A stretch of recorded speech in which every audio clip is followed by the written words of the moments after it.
بسم الله الرحمن الرحيم. الحمد لله رب العالمين، والصلاة والسلام على خير خلق الله محمد وعلى آله وأصحابه الكرام وتابعيهم بإحسان إلى يوم الدين. ربنا أرنا الحق حقا وارزقنا اتباعه، وأرنا الباطل باطلا وارزقنا اجتنابه. ربنا آتنا في الدنيا حسنة وفي الآخرة حسنة وقنا عذاب النار. بەڕێزان و خۆشەویستانم لە خزمەت ژیاننامەی ئەولیا گەورەکانی ئەم ئومەتەی پێغەمبەر صلی الله عليه وآله وسلم ئەمڕۆ لە خزمەتانە باسی یەکێک لە تابعینەکەم، تابعین کە ئەبوو محەممەد یوسفی کوڕی ئەسباطی کوڕی واصلی شەیبانیە. یوسفی کوڕی ئەسباط یەکێکە لە پیاوە زۆر گەورەکانی ئومەتەی پێغەمبەر صلی الله عليه وآله وسلم کە لەباری تەسکیە و تەربیەیە دەستێکی زۆر باڵای هەیە و زۆر ڕۆچووە لەم باسە. دیارە زانایان هەڵسەنگاندنی خۆیان بۆی هەیە، چونکە هەموو ئەو زانایانەی سەرەتای با بڵێن ویلایەت کە دەستیان پێکردووە هەموویان ئەهلی حەدیثن، ئەهلی جیهاد و تێکۆشان لە پێناوی خوایە. وەکو لە دەرسەکانی ترا عەرزم کردوون لە حیاتی هەر کەسێکیانە ئەوەستی بەشێک لە ژیانی بریتیە لە جیهاد لە پێناوی خوا، بەشێک لە ژیانی بریتیە لە خزمەتکردنی فەرمایشتەکانی پێغەمبەر صلی الله عليه وآله وسلم. یوسفی کوڕی ئەسباط سەرەتای دروستبوونی لە لاوێتیە حفظی قورئانی پیرۆزەکە، دواتر ئەبێتە خزمەتکاری حەدیثەکانی پێغەمبەریان صلی الله عليه وآله وسلم. زۆر خۆی ماندوو ئەکا حەدیثێکی زۆری پێغەمبەر صلی الله عليه وسلم لە زمانی تابعین کۆ ئەکاتەوە. بەڵام دواتر ئەم سیلکە و شێوازەی کە هەیە کە لەو زەمانە زۆر باو بووە، خەڵک بە دوای سەنەدا گەیشتووە و گەڕاوە و چۆن بێ و چۆن ئەو حەدیثە بگاتە سەر پێغەمبەریان صلی الله عليه وسلم کە ئیشێکی زۆر مەزن بووە. یوسفی کوڕی ئەسباط هەستەکە خەڵکێک علم مەشغوڵی کردووە لە عەمەل، علم مەشغوڵی کردووە لە عەمەل، بۆیە بڕیاری گۆڕانکاریەکی زۆر گەورە ئەدا. ئەویش وەکو ئیمامی بوخاری بۆمان ئەگێڕێتەوە، ئەفەرمێ هات هەرچی کتێبێکی نووسی بوو لە حەدیثە هی خۆی هەر هەموو هێنا دفنی کرد لە ژێر زەویە. بۆیە یەحیای کوڕی مەعین ڕەئی ئەوهایە کە کەسێکی زۆر ثیقەیە و فەرمایشتی لێ وەرئەگیرێ، بەس ئیمامی بوخاری ملاحەزەی هەیە ئەفەرمێ هەر فەرمایشتێ پێش ئەوەی کتێبەکانی دفن کە لێ وەرئەگیرێ، هەر فەرمایشتێ دوای ئەوەی کتێبەکانی دفن کردووە ئەفەرمێ فەرمایشتەکەی لێ وەرناگیرێ. ئیمامی بوخاری زۆر توندە لەو بابەتە، ئەفەرمێ دفن كتبه فكان حديثه لا يجيء كما ينبغي. حديثەکانی ئەم کە ئەیگێڕێتەوە بەو شێوازە نییە کە بتوانن ڕاستەوخۆ لێ وەرگرین، چونکە قووەتی ئەو زەمانە هەندێکی لەسەر حیفظە، هەندێکی لەسەر نووسینە. ئەفەرمێ ئەم قووەتە حیفظەکەی لێ قبوڵ ناکەن بەم شێوازە، و قووەتەکەی تری بەشی دووهەمی کە بریتێ لە نووسینەوەی فەرمایشتەکان زۆر بە عەزیم و بە گەورە لێ قبوڵ کردووە، لێ وەرگرتووە. زۆری تر قسەیان لەسەر کردووە. ئەبوو حاتەمی ڕازی ئەفەرمێ لا يحتج به، فەرمێ لەوەی کتێبەکانی دفن کردو احتجاج بە حەدیثەکانی ناکرێ، بە فەرمایشتەکانی ناکرێ. بەڵام ئەم پیاوە لە بواری تەسکیە و تەربیە دەستێکی زۆر باڵای هەیە و لەو زەمانەی خۆی قاڵ بووە. ئەفەرمێ هەر کەسێک وتی حەدەثەنا ئیتر ئامۆژگاری مەکە، وەعزی مەکە، چونکە وەعزی ئیسفادەی لێ ناکە، دایمە بە دوای ئەو شتانە ئەگەڕێ. ئەبوو نوعایمی ئەسفەهانی زۆر وەصف و سەنای ئەم پیاوەی کردووە، ئیبن جەوزی زۆر وەصفی کردووە، عالمێکی زۆر گەورەی. ئاثارەکانی هەتا ئێستا یعنی 195 یا 199 کۆچی وەفاتی کردووە، حتا ئێستا ئاثارەکانی لە جیهانی ئیسلامی هەر هەیە، کەلیماتەکانی هەیە. قەلەما کتێبێکی ئیبن القەیم سیرکەی وشەی یوسفی کوڕی ئەسباطی تیان نەبین. ئیبن تەیمیە سیرکەی هەر ئەو هەیە. لە عولەما لە تەفسیرەکانە سیر کە تەفسیر قورطوبی چەندین شوێن، تەفسیر تەبەری، لە هەر کوێاتەوە دەستبەری ئیلا سبحان الله یوسفی کوڕی ئەسباطیەتە ڕێگەت. لە کوتوبی حەدیث دەستبەری هەروایە، لە کوتوبی تەفسیر دەستبەری هەروایە، و تاتی قەدیمیەکان کوتوبی تەسکیە و تەربیە هەر ئەم پیاوەی تایە. ئەفەرمێ مسەیەبی کوڕی واضح بۆمانە گێڕێتەوە، فەرمێ جارێ پرسیارم لێ کردوتم زوهد چییە؟ مەقولەکانی زۆر گەورن. ئەفەرمێ زوهد ئەن تەزهەدە فیما ئەحەل الله، ئەوەیە لە حەڵاڵەکانە تۆ زوهدکەی، أما لحراما أفرمي أما ما حرم الله فإن ارتكبته عذبك الله كتو شوي سوار سري حرام كان ويبتوي بلي زاهد كسيك كلا حلال خوي أبارزي نلا حرام أو عذبك الله أجر خوتي لنا بارزي أفرمي تميمي كوري سلامة برسالي لكروتي كوتا مرام لمسألة زهدة أجر إنسان زور زاهد وزاهد أجيت تشبلك فرموي لا تفرح بما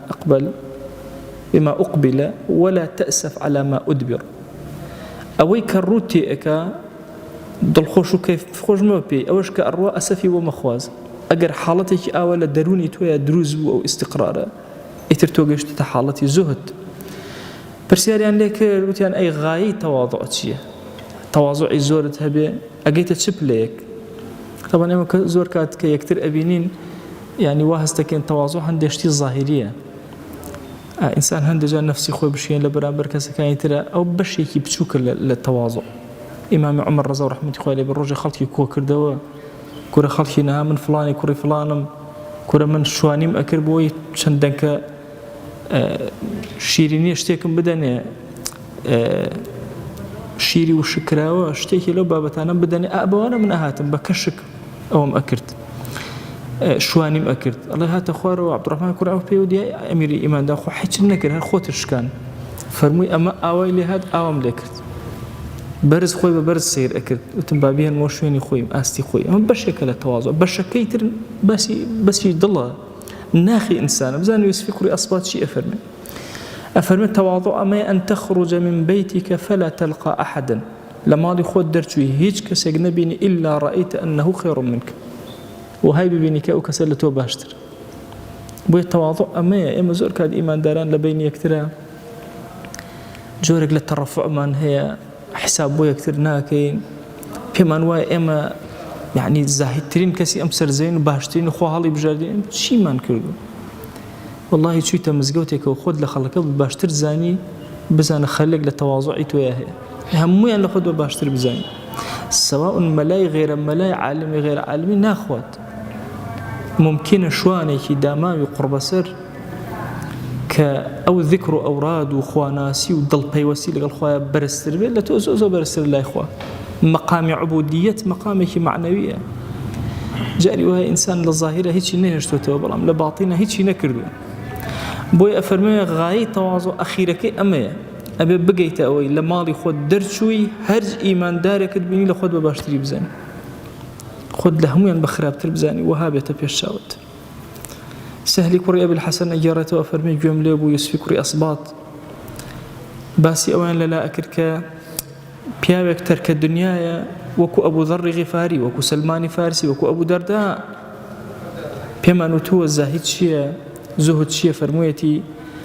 بم كسا بلين زاهد أواي بي بلين أفرمي يوسفي كوري أصبادنا بمناوة الزهد شونك الزهد بابتي مسألة حلال وحرام أفرمي حلال وحرام يجل أمره لزماني خويا لسطونا وتكان حسابك لسطكاني هجرية على حلال وحرام قماني تيكوتوبوي كزنات وين بي بلين زاهد مهما كان وكو أبو ذر غفاري بينان وبحال وكو سلماني فارسي الزحمة جيان كردن لما لكاتي وابو خوارة وكو أبو درداء فرمي وكو أصحاب أو بجي هشتا ناتوين لزمني إما بيبلين زاهد أي قرب سري إما قل زمني إما يسفي كوري أصباد بيبت شيمان بيبلين كحلال وحرام كان هرهم وتيكلا أبو بسريك إنساني إيمان دار زور بالزحمة حلال وحرام بوجياء بيتو أقر شي رحمتي خوالي ابن تيمية بكتابك هي طبعا للزمني أول لشصة كان هندي العلماء فرمويانا حلال لسر زويان نماو إيش كتابك نوسي وآية حلال ما ويان نماو كتابك تفصيلة أختي خوي جنجبهم كأخوان دومته أو كتابة باسي أو أكاد حلالي خوا بحياتي لسر زوي نابر أفرمي أم بابة التصوفيانا لآسيكي زور بالان وسلاون وأما بابتي ورع شرع شتيكي ترى يا ساكاني شرع مجالي حلال وحرام هروك خويتي وتيا أمانة بابة ورعي كان أما بابتي كي ترى ويا مفتوانية كاتك يسفي كوري أصباط فرمي أما بابتي ورع كإنسان شني ورع كزياتر وشني زهد كباشتر عبد الله كوري خبيغ فرمي جملة يوسف كوري أصباد أي فرمو بشعيب كوري حرب أي فرمو طلبي حلال فرزة بشو بازار كاسبيك والصلاة في الجماعة سنة تو دائما لما زقوتها كوتي ناشي كسابتك بالرؤي شعب شو بازار جنك اللي سلسة بارك خد ما عندك بشتي بياك قران بدوي حلال فرزة لسرت كشتيكي حلال الدسكي تبقى جهدي خوته بما ندوبوني خوته هلاك هلاكت أبي نجا جماعتك السنة وي أوزانا قديميانا شتي بلانا وزور قرنج بو دائما ميزان ينهبو ميزان لو أتي الرجل للرجان إنسان واجب نبي لسريكا بتشي حلالي أو اندهبي بشي چند صالي كيبكا واجب نبي لسري أوكات بلام هميشا لبيني فرض وسنة أمانة برأسي إنسان أبي زور هشيارانا ما ملكا بزانت شون لكياتك يكيق لفيالكاني شيطان ششمين فيالك ابن القيم باسي أكاد ششمين فيالي أوي قورد لي بتشوك كاتو بتشوك اللي قورك ويكلا فيال الزور خطر كان لسر إنسان كالشيطان قلما عابدك هو بلي درتوبي زانيك بلي درتوبي أهم ومهم اللي تيكلك شيطان شتيكي سنتي بتشوكي زور لا قورك فرزك لا زور بتشوك كاتو أمر صحوي إسلامي معنا أم حالة الزور زور أبيني سيركي جنجك سيركي احترامي دايك وباكي ناقرك واجب لسري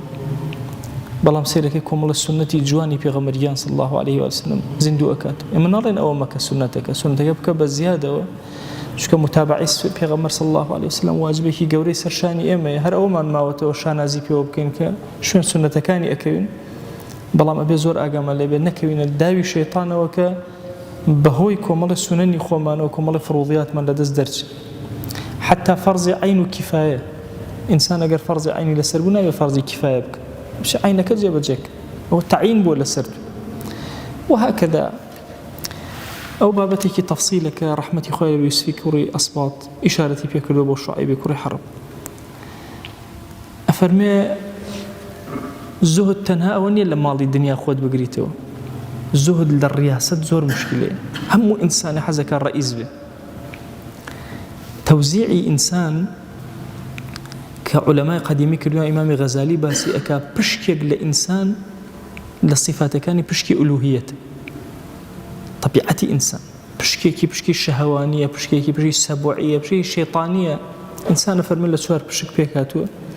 هندي لصفات كان يشك لصفات الرياسة لإنسان صفتك إلهية همو إنسان حزك خوي لتشلبو بيا بيكم بلا سر زاوية لا هموشتك طبعي إنسان الزهد كردن لما زور زحمة أفرمي خو الزهد هرونية توبشي للدنيا مثلا الزهد كيتو برا للدنيا موازلي هنا أفرمي الزهد في الرياسة أشد من الزهد في الدنيا الزهد للرياسة كردنا زو قرص سلس النفسي إنسان لويك وازل الدنيا بينه للرياسة واز بينه بوي أبين إمام غزالي كمدير المدرسة النظامية لبس شوار صالية بيت مدير المدرسة النظامية وكبلي تاك جورا بيابي زمني خوي لأمتي إسلامية حتى مدرسة النظامية أو تحكميك أو كردويتي طبعا لجهان إسلامية الرجلي للشيعة زور مهم بوا مهم ترين كارك نظام الملك دائما زالوا مدرسة نظامية كبري بالشيعة قرت چندين سدد واي خسن هر أو مدرسيش طلبة كاني هاواني صلاح الدين أبي مدارس كاني فاطمية ودولة كاني يعني هم يعني هالوشانو زور إشي كي جوريان كله زور بياوانا مردانا دا أوبوة مديري مدرسك أفرميك لكيش كانم يكي لدسكي كرسي كان دريج بو أو الله كبار علماء أمتي سامي كأهدنا وادسي غزاليان ما تشكر دا هم إنجا دا أنشت احترام غزالي لقماء أفهم بيرم كردوا كالزهد للرياسات أمشي وازي كخلق ديت وأروى لا يسمن ولا يغني من جوع بويا الرك جلكاني دا أنا بميزركي والرأك أبيت خادمي أم مزقود أو مزقود دوانزا صار الله راكردنا بلا تربية نفسي خوين جا قرأتونا وبغدا أو هو كاركيت شيء يعني زهد كدن للرياسات بخوا زوزو الزحمة بخود بزانية بخود نزاني يوسف كوري أصباد أفرمي أي هاوار قشت مهندي للتابعين والله فاسقي زماني تابعي كان لخلقي بمرؤتي زماني إما باشتر والله أفرمي لقراء قرآن باشتر لقراء أم زمان إيما على زوزو باشتر تصورك زمن بزمن بردوين عمل كم أبيته أبي استبقى إيما بليش أفرمي زور أقل لخو بالنبي تقراء سوء قرآن بخواني توا والقرآن يلعنه وأخو إنسان جاري وهي أشتا خزمتي قرآن شرم أيقري أم آياتاني قرآن خواني توا وكوا أخوا بعظمتي خو قصة لقلتو يا بكاتو دل غافلة أقاو لخو النية نازاني دلت خيال لشوية ترى أحكام جوانانا أخواني توا تأثيري لناك كاري قيولة سرداناني أفرمي آقاتان لي بحلال روشنا لشريعتها حرام روشنا لشريعتها شبهات لنيواني أنا هيا أفرمي إيمان دار أجر هر حلال شي دزنك ودناش تسر حرام أخيرا ستشوف الشبهة مجالي خوي نادى بتسر حرام لسر زمني خوي لقال حكامة زور تندبوا أفرمي من دعا لظالم بالبقاء فقد أحب أن يعصى الله أفرمي هر كسي دعاي كربو الظالم يقبوي بمينته أو بي خوش بك عصياني خوالة سر زوية دوامي هب طبعا أولا لزمني دولتي إسلاميان خليفة مسلمانان هي أما أنا آمر بمعروف وناهي لمنكر هركز أبيت أمير نامي بو أنيرا يسفكر أصوات نامي بو چندين وزير وقور بياوي أو زمان هي كبوين الأمش قاري كردون أم بياوانا زور عظيم بون هميشه آخرتيان بيرخصونة وكرة آقاتان ليبه ظلم نكن مظالم نكن أفرمي لزماني إما هندي قراء وهندي خلق وعاص هاتون دعاء كان بو أم ظالمانك لبقايا هبتوا بمن وخو عمري أندريش أفرمي وبشك لعصيان بوي أبي إنسان زور آقاي ليبه لمسالي سلفي صالحي أم أمته أولياء برزي أم أمته هميشه لقمي أمر بمعروف ونهي لمنكر بون لقل أو كساني كوا بربرسي مسلمانان بون كاري مسلمانان يعني ورقرتو إنسان ككاري مسلمانان أشتا جردسي أبي زور بهوشياري ما ملك أجر هوشيار ما ملنك عصيان لسر زوي الله أبيتو ويا رحمتي خوان اللي بفرمان أجر خوا ددو عمل لي قبولك أمبيا وجورانا نويان نو لم دعانا أكين بو سلطاني ولات يقدان يعني أكين بو خومان فرمانا چونك سلطاني ولات شاك بيت عبادو بلاتها متشاكب اما خومان شاكبين اگر شاكبين طبعا او قمي دل صوزي ابو امتي پیغمبر صلى الله عليه وآله وسلم بويا زور تند لو بارا افرمي والله اگر دسو قاچم ببره هر دوكيان اوام زوزو بي خوشترك هندك لما لبخوم كأمرا بوم انيرن طبعا عطيي امرا مشهورة إما لتراثي إسلامية لحضارة إسلامية بمعاش الله عطاء أكتن لو ملاحظة به عطاء مانجانية لأمتي إسلامية صالانية لزمان إمام عمر أود دامزو هرواش ما وتو قد مانجان نبوه صالة نبوه صالك أم كسها مشتكيان بيدا ولا جلو برقو بوشاك وخوارن أو صالة بشي أجي وأن تكملة كردوه همو مانجيك رمضان عطيته وزأكراه عطية كبو كأمريكان ناردوي أنا بو جورا بيواني أو زمان هم كاتج أو حتى مثلا لزمان إمام أحمد لزمان إمام الشافعي عطية زور بو أو ناردويتي أو يتر ناردويتي يتر أمبيا وجورا شهاتون ابن عباس رضي الله رحمة خويله بين ليك لقسكان يا أفرمي أجر عطية بو هات عطية هرم بس أو يكل الرؤى أمراء أو أنا وديت أفرمي هرهم ورا جرم أو النازن لشويني خويا دايبنن من لشويني خويا داين أفرمي أيدا بفقراء وهش كسيك حاجيك وبي أدا توزيع يكر بسريانا يا دايك من عائشة رضي الله رحمة خويله كعطية ودي أفرمي بالرجوب وهموي توزيع كرت خادمك وتي اشتكت بخو ما نهشتو قوشتك بيا بكرين فرمي والله أجر بيري بخصماته ودرمك ما هشتو بس هر بير منو بيري خويني بويا أم عطية أفرمي والله يوسف كري أصباد أجر دسو قاسم ببر أهم في باشتر تعطية ورقرم لأميري ورقرم دواتر فخر كابسر ما كلمات كانوا سودي النبي بوي سهلي كري أبي الحسن أجرته سهلي أبي الحسن أفرمي ويملي أبو يوسف كري أصباد أي فرمو كمك اللي ورعتان هبه لإيشي زور باشتره إيشي زورنا بز وارع به أجر كم تواضع هبه بازور مندوبون النبي خواهي قوله هل ديت قبولك كوتا قسك لخزمتي أوستين ئەفەرمێ جارێک خەبەریان هێنا بۆ مەساڵی 1990 کۆچیە تقریبا 200 ساڵێک لەمەوە پێش ئەفەرمێ شوعەیبی کوڕی حەرب کە زۆر یوسفی کوڕی ئەسباتی خۆشەویست و زۆر ڕێواتەکان ئەو لێوەی کردووە موسای کوڕی تەڕیف ئەگێڕێتەوە ئەفەرمێ دانیشتون لای شوعەیبە وتیان وەڵڵا یوسفی کوڕی ئەسبات وەفاتی کرد ئەڵێ ماوەیەکی زۆر غەمبار بوو دوای فەرمووی من ئەرادە ئەن یەکذیبە فەلیەکذیب هەر کەس ئەوێ درۆکە ئیتر لەمەدا بە ئیسراحەت درۆ بکە یوسف نەما بچێتە سەرسەری طبعا المؤمن ينظر بنور الله ئەم پیاوە عەزیمانە بە نوری خوای گەورە زۆر دڵی ڕۆشن کردوونەتەوە ئەفەرمێ کاتێک کە لەگەڵ پیاوە گەورەکانە دانیشتن جونەیدی بەغدادی ئەفەرمێ ئاگاتان لێبێ ئاگاتان لە دڵتان سافکەنەوە فإنهم يسرقون من القلوب لە دڵەکانتانە ئەدزن واتە لە دڵەکانتانە ممکنە شتێکی خەلەلێ خیانەتێ زوڵمێ شتێکە پێ ئەزان دەرکی پێ ئەکەن یوسفی کوڕی ئەسبات لەو کەسانەیە کە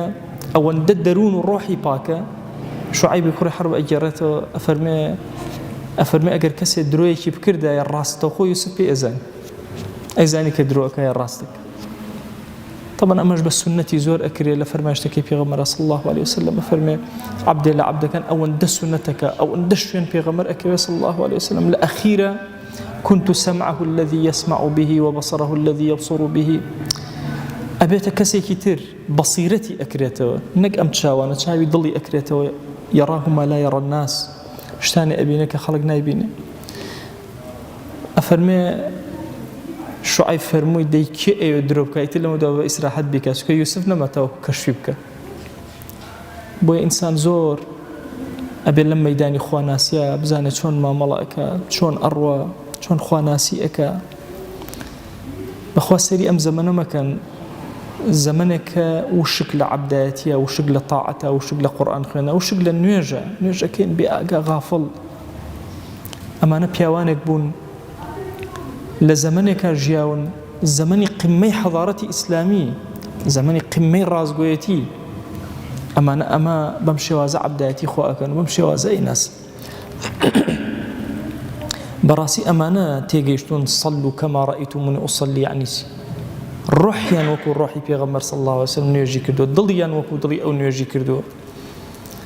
تەنها زاهیرەکەیان نەبوو نوێژەکە وەکو ئەو بکە ئێمە زاهیرەکەمان کە ئومێدمان وایە خوا لەبەر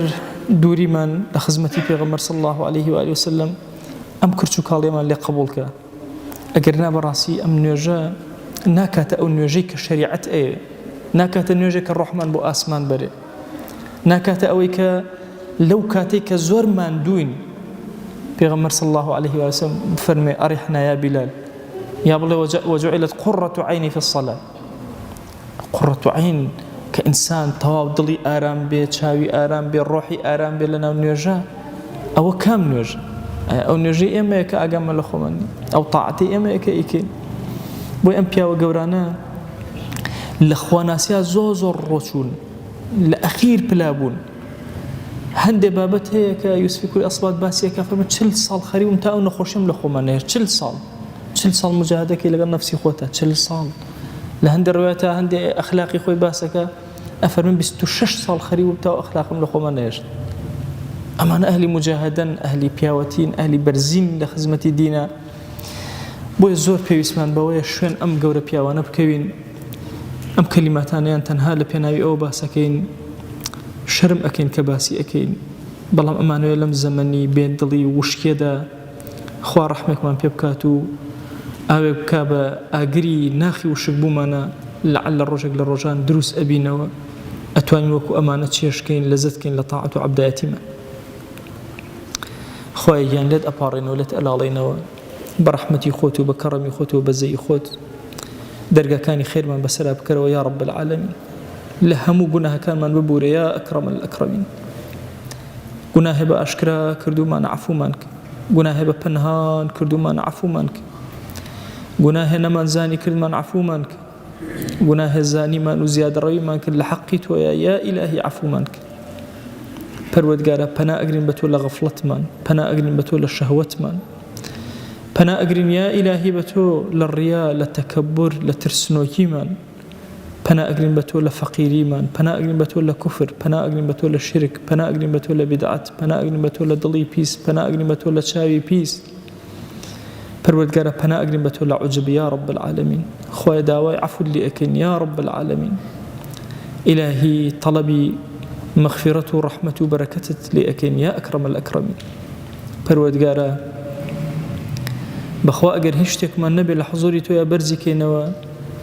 محبتمان بۆ دینەکەت، محبتمان بۆ ذاتی تۆ یا ئیلاهی، محبتمان بۆ پێغەمبەر صلی الله عليه و آله وسلم لە دڵمانە جێگیرە، بەو محبەتانە هاوار لە تۆ ئەکەین یا ئیلاهی. قبولمان کە لە لای خۆت، لەم بێدادی و بێحاڵی ڕزگارمان کە یا رب العالمین. ئومەتی پێغەمبەر صلی الله عليه وسلم لە زەحمەتێکی زۆر گەوراین یا ئیلاهی بەهانامانەوە وەرە. بەخوا پەروەردگارە زۆر بێکەسین، بەخوا پەروەردگارە مسلمانان ئەبینین خوێنیان لێ ئەتکێ، مسلمان ئەبینین زەلیل ئەکرێن، زەحمەتێکی زۆر گەورە ئازاری دەروونمان ئەدا. ئیلاهی ئەزانین هەموو ئەولیاکان لە مەیدانی جیهاد و ڕیباتا بوون، ئەلێەوە گەورە بوون و دروست بوون و پەروەردە بوون. ئێمە لەم زەمەنە نە جیهادێک و نە ڕیباتێک و نە لە خزمەت فەرموودەبوونێک و هیچێکمان نییە بەرزیکەینەوە. بەڵام پەروەردگارە ئەزانین تۆ خوایەکی کەریمی، لێبوردەی عەفووی، خوایەکی خاوەنی جەواد و جوودێکی زۆر گەورەی. یا ئیلاهی داوات لێ ئەکەین بە ڕەحمەتی خۆت و بە کەڕەمی خۆت ڕەحم بە ئێمەش بکە یا رب العالمین. ئێمەی بێکەڵک یا ئیلاهی وەرگرە لای خۆت یا رب العالمین. هەموو دڵەکانمان لە نێوان دوو پەنجەی تۆیە یا ئیلاهی. دڵەکانمان بگۆڕە بەرەو چاک، بەرەو ئیسلاح، بەرەو هیدایەت. خوای گیان تۆ خاوەنی هەموو حاڵ و ئەحواڵی، حاڵمان بکەرە باشترین حاڵ. تۆ خاوەنی هەموو دڵەکانی، دڵمان ثابت کە لەسەر دینەکەت، لەسەر خواناسی، لەسەر تاعەت، لەسەر عەبدایەتی. ئیلاهی لێت ئەپاڕێنەوە، لێت ئەلاڵێنەوە، لە سەرجەم گوناهەکانمان ببوورە، سەرجەم بەرەکاتی خۆت بەسەرمانە ببارێنە، سەرجەم جەماڵی دنیامان پێ عەتاکە، سەرجەم جەماڵی ئاخرەتمان پێ عەتاکە. ئیلاهی ئەومان بێ حاڵ و ماڵە ماڵداریکە، ئەومان بێ مناڵە مناڵی پێ عەتاکە، ئەومان بە مناڵە مناڵی ساڵحکە، ئەومان قەرزارە قەرز سەرشانی سووکە، ئەومان کەم ڕزق ڕزقی حەڵاڵی زیادکە. خوایە ئەوەندە حەڵالمان بدەرێ، محتاجی حرام و شوبهاتمان مەکە یا رب العالمین. ئیلاهی بە حەڵاڵی خۆت چاومان تێرکە، بە حەڵاڵی خۆت دڵمان تێرکە، قەناعەتمان بدەرێ یا رب العالمین. لە حرامەکان دوورمان خەرەوە یا ئەکرەم الئەکرەمین. ئیلاهی داوات لێ ئەکەین بە ڕەحمەتی خۆت شیفا بۆ نەخۆشیەکانمان بنێرە، ئەو نەخۆشیە پێمان زانیوە پێمان نەزانیوە تۆ شیفامان بۆ بنێرە. پەروەردگارە داوات لێ ئەکەین دڵمان ئارام کە، ماڵەکانمان ئارام کە، وڵات و نیشتیمانمان ئارام کە، گۆڕەکانمان ئارام کە، زیندووبوونەوەمان ئارام کە، لە کاتی محاسبەیە ئاراممان کە، بە ئارامی بە خزمەت پێغەمبەرمان صلی الله عليه وسلم بگەیەنە، لەژێر سێبەری ئاڵای ئەوە حەشرمان کە، بە ئارامی لە بەهشتەکەی خۆتە جێگیرمان کە یا رب العالمین. ڕضوانی خۆت بەسەرمانە دا ببارێنە یا ئەکرەم الئەکرەمین. خوای گیان لە گوناهی دایک و باوکمان ببوورە، لە گوناهی براو خوشەکانمان ببوورە، لە گوناهی خزم و کەسوکارمان ببوورە، لە گوناهی ڕەفیق و هاوڵ و خۆشەویستەکانمان ببوورە، لە گوناهی گوێگرەکانمان ببوورە، لە گوناهی مامۆساکانمان ببوورە، لە گوناهی قوتابیەکانمان ببوورە. ئیلاهی داوات لێ ئەکەین لە گوناهی خێزان و هاوسەر و مناڵ و وەچەمان تا ڕۆژی قیامەت ببوورە یا رب العالمین. ئیلاهی داوات لێ ئەکەین لە گوناهی مردوەکانمان ببوورە، مردووی ئومەتی پێغەمبەر صلی الله عليه وسلم لە گوناهی هەر هەمویان ببوورە، تایبەت ئەوانەی بێکەس و بێنەئەزن هیچ کەسێک نییە دوعایان بۆ بکە، خوای ئێمە دوعایان بۆ ئەکەین لە گوناهیان ببوورە. ئیلاهی هەر کەس لە هەموو ژیانمانە، هەر پیاوەتێکی لەگەڵمانە بووە مادی و معنەوی، یا ڕەبی خوای لە گوناهیان ببوورە. ظلممان لە هەر مسلمانێک کردو، خوای لە گوناهی ببوورە. هەر کەس غەیبەتی کردوون، خوای لە گوناهی ببوورە. غەیبەتی هەر کەسمان کردو، خوای لە گوناهی ببوورە. هەر کەسێ ظلمی لێ کردوون، خوای لە گوناهی ببوورە. پەروەردگارە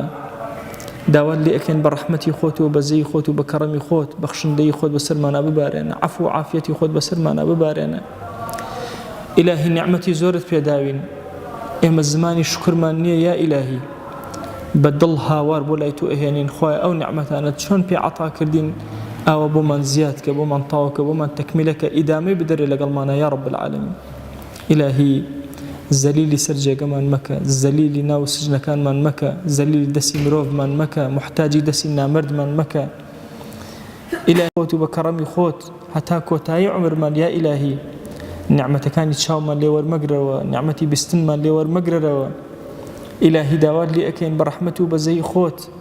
ممان يرى بكارك يا إلهي بقينا حالي أرزل العمر كستيمان نقاو لكز نقين يا رب العالمين إلهي بمان كر أهلي ذكري خوت أهلي شكري خوت أهلي فكري خوت قنجي من برك لأخواناسي بيري من برك لطاعة بندايتي إلهي شون لبيريا بشتمان أتشمي ظلمان بتشمينا خوايا داوات لي أكين شون ركوعي نيوجكان أبين ظلمان ركوع بيبرا سجد لحضوري تويا أبين ظلمان سجد بيبرا إلهي داوات لي أكين بمن كر أهلي ضل بمن كر أهلي وعي أهلي يقظة زندويتي تو قوري خوت خوايا أم كلماتي أم بيا وقورانا باسكين بخوا شرم أكين كباسي أكين يا إلهي إلهي أم كلمات أنا بكرم معي أوي كدرجائك خير بس الظلمانة بكرته وبروردئك دروز بكرين يا رب العالمين إلهي رحمن وابستي أم بيا وقورانا بك تو قوري خوت خوايا كلمات كاني لظلمانا كلمات كاني لظلمانا جيجير بك أخلاق وروش من برسك يا ربي خويا علم من زيادك عمل من زيادك إخلاص من زيادك بطالب علم قبول منك بطالب عمل قبول منك بأهل إخلاص ورمان قرى بأهل صدق ورمان قرى بأهل التوبة قبول منك إلهي داوال لأكين منزل كان إخواناسي من بيبرا يا إلهي هانا من هنا وبلايتو قبول من بديت يا رب العالمين رجو من قبولك تراويح من قبولك نيوج من قبولك زكاة وسرفتنا من قبولك ذكر أوراد وقرآن خندن من قبولك درس دورة كان من قبولك قبول من بدر إلى أسمان يا أكرم الأكرمين قبول من بدر إلى الزويا يا رب العالمين إلهي أم عبدانا هاتو انت حضوري تو قوري خلم رمضان هردو عايشان كلو بوين جيراك يا رب العالمين إلهي داوال لي أكين برحمتي خود ببزي خود طواي دعاء كان من ورقر يا رب العالمين إلهي دعاء كان من قبولك يا أكرم الأكرمين آمين آمين والحمد لله رب العالمين وصلى الله على سيدنا محمد وعلى آله وصحبه وسلم تسليما كثيرا أبدا إلى يوم الدين خواهي قول لقناهي من إشوي وجبوري خوالي من قبولك